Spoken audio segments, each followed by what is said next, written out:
Assalamualaikum warahmatullahi wabarakatuh.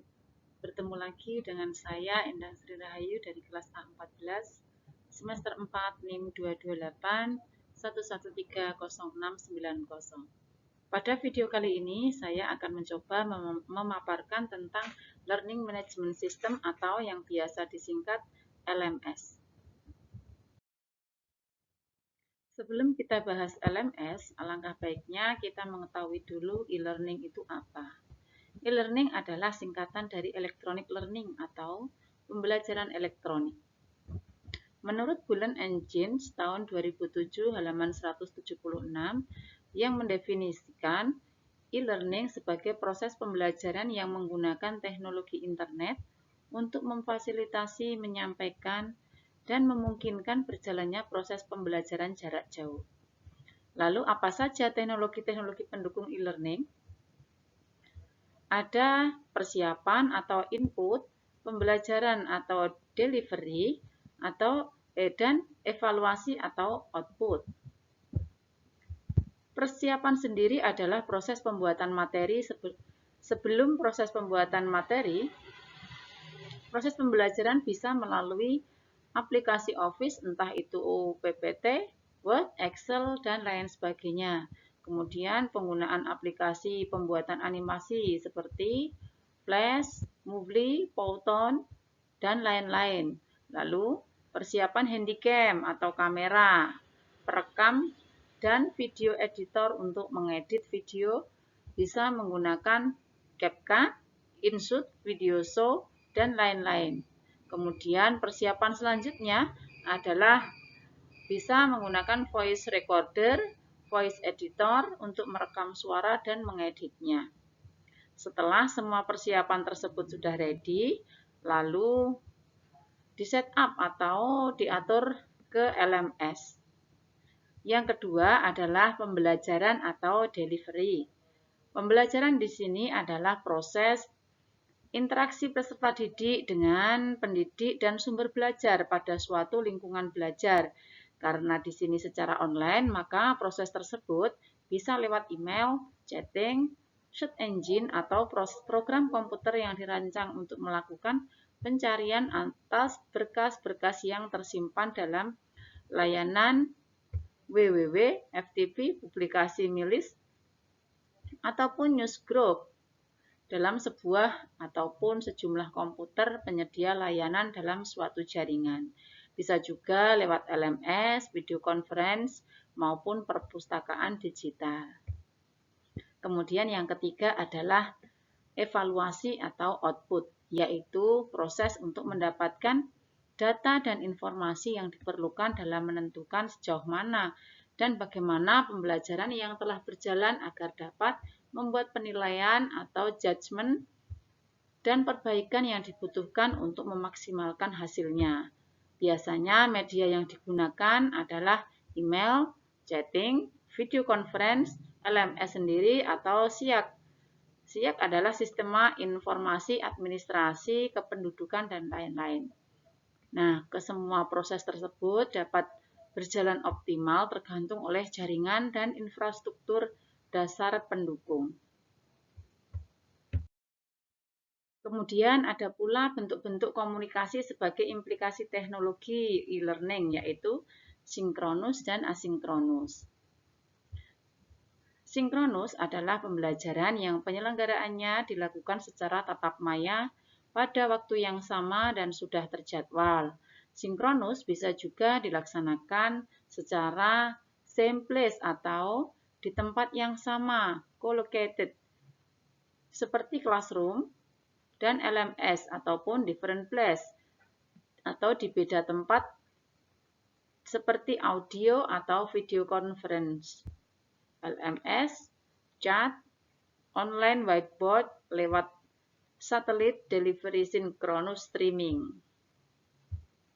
Sedangkan asinkronus adalah pembelajaran yang dilakukan secara tunda, maksudnya pembelajaran yang tidak harus sama-sama online atau tatap maya, akan tetapi dilakukan dengan LMS, di mana materi sudah dipersiapkan sebelumnya supaya dapat diakses secara fleksibel.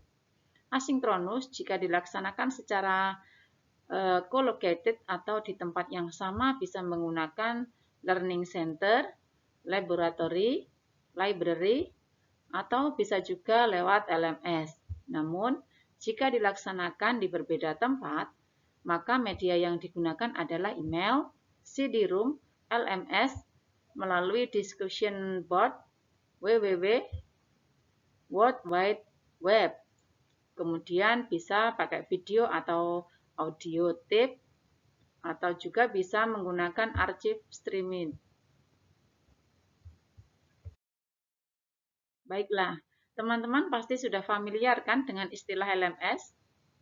Baik, singkat saja ya, LMS adalah aplikasi perangkat lunak untuk proses administrasi, dokumentasi, pelacakan, pelaporan, otomatisasi, dan penyampaian kursus pendidikan, program pelatihan, materi, atau program pembelajaran dan pengembangan. Platform ini dapat membantu proses pembelajaran melalui penyebaran bahan ajar secara online untuk menyampaikan materi pelatihan dan pendidikan baik kepada peserta didik, tenaga kerja maupun pengguna eksternal melalui internet. Nah, definisi LMS, environment yang dipergunakan oleh pengajar atau dosen atau instruktur dalam membuat, menyimpan, menggunakan, kembali mengelola serta menyampaikan materi pembelajaran kepada para siswa, itu menurut Ann Gordon. Yang kedua, sebuah perangkat lunak untuk menyampaikan, tracking, serta mengelola pembelajaran Wikipedia. Selanjutnya, LMS juga merupakan perangkat lunak untuk memfasilitasi kegiatan belajar mengajar. Yang selanjutnya, bayangkan kegiatan belajar mengajar dalam kelas konvensional atau tatap muka. Guru atau dosen memberikan materi menggunakan OHP, Infocus, dan papan tulis. Siswa berdiskusi dengan siswa lainnya, siswa bertanya pada guru atau dosen, siswa mengikuti kuis, siswa mengerjakan tugas, siswa mencari informasi, misal di buku, perpustakaan, dan lain-lain, presentasi, hasil tugas, dan sebagainya. Demikian tadi definisi LMS ya teman-teman, semoga bisa dipahami. Mari kita lanjutkan ya, bahwa LMS sebagai refleksi pemenuhan kebutuhan pembelajaran, faktanya ada banyak LMS yang bisa kita gunakan. Karena banyaknya, lantas bagaimana cara memilih LMS tersebut? Yaitu dengan cara mencari fitur-fitur yang dimiliki oleh LMS yang paling mudah Anda atau kita jangkau, yaitu yang disediakan oleh universitas misalnya. Kemudian yang kedua, mengevaluasi apakah fitur-fitur yang tersedia mampu mengakomodir metode pembelajaran yang kita pergunakan atau tidak. Nah, jika ada fitur dari LMS yang kita butuhkan tapi tidak kita temukan, maka kita bisa kombinasikan dengan software yang lain.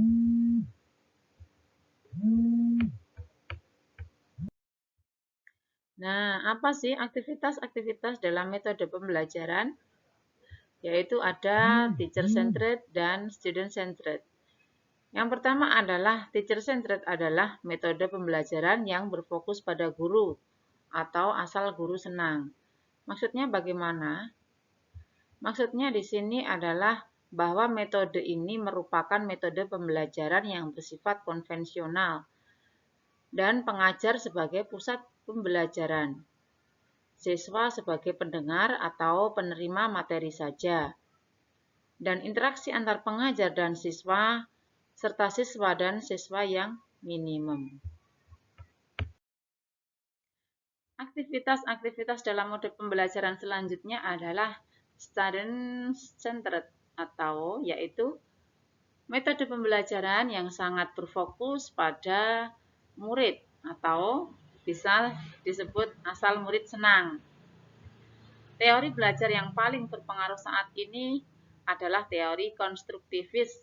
Itu menurut Duvey dan Cunningham tahun 1996.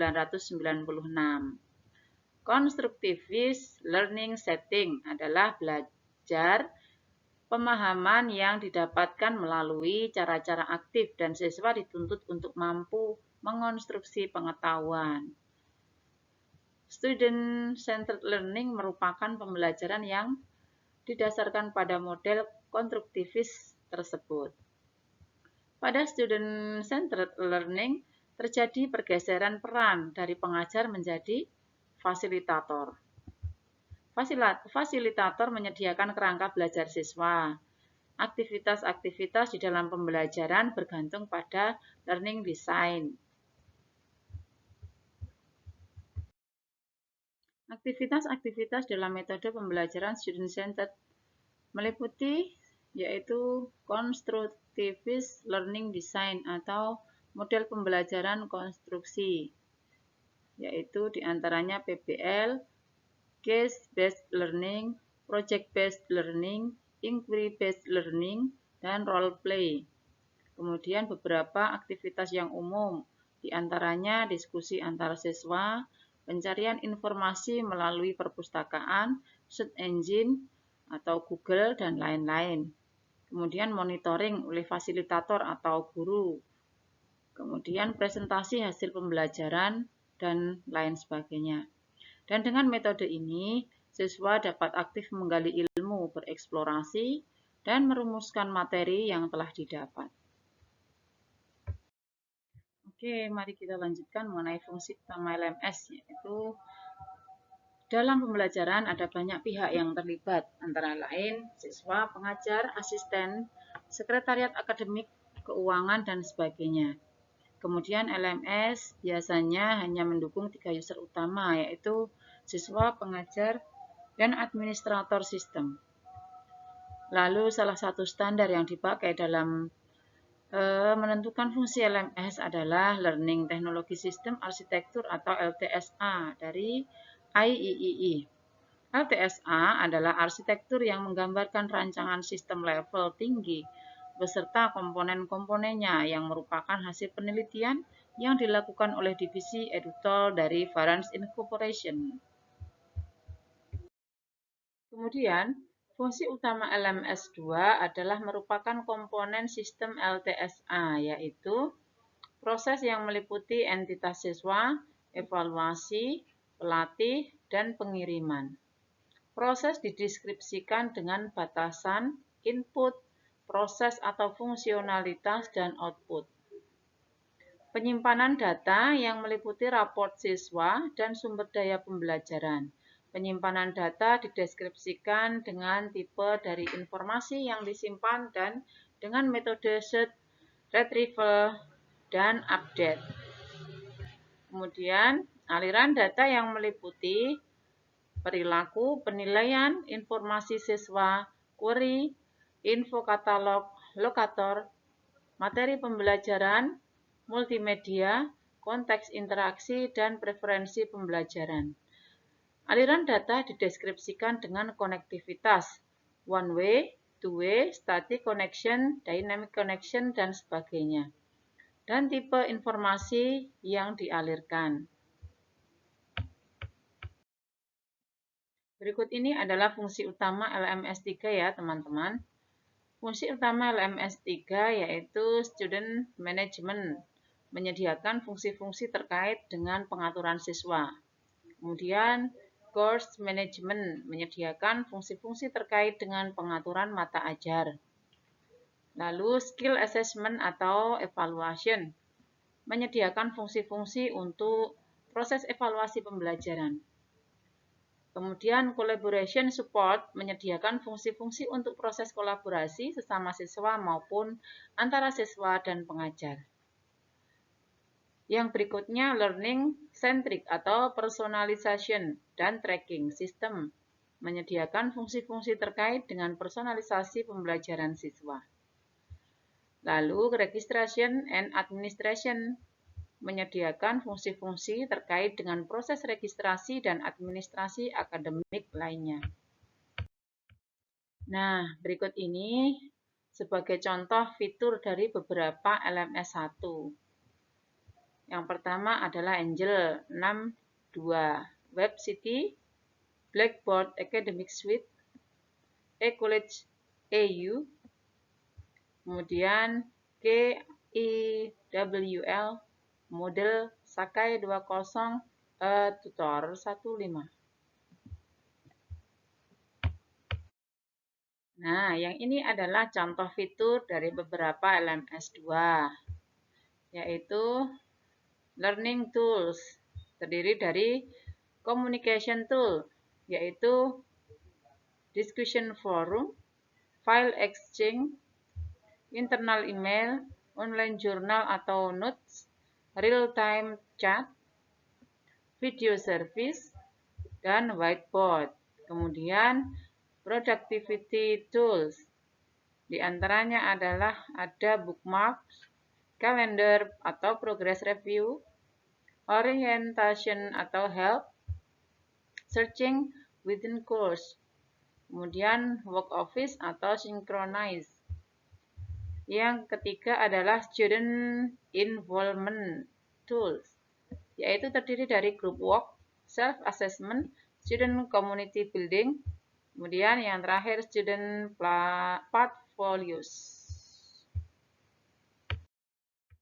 Kemudian yang ini contoh fitur, beberapa fitur ya, LMS 3, yaitu Support Tools, yaitu Administration Tools, terdiri dari Authentication, Course Authorization, Host Service, Registration Integration.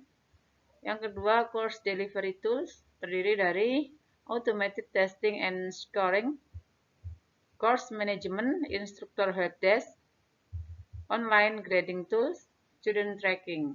Yang ketiga, Curriculum Design, terdiri dari Accessibility, Compliance, kemudian Content Sharing atau Reuse.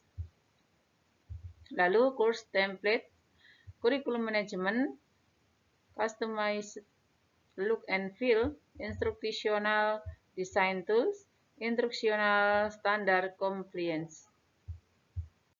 Yang berikut ini adalah contoh fitur di beberapa LMS 4, yaitu Technical Specification, yaitu hardware atau software, terdiri dari Client Browser Database Requirement, Server Software, Unix Server, kemudian Windows Server,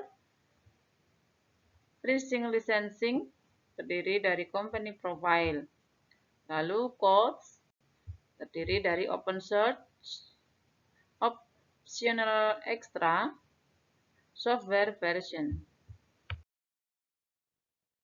Sebagai penutup bahwa LMS merupakan perangkat lunak yang memfasilitasi proses pembelajaran.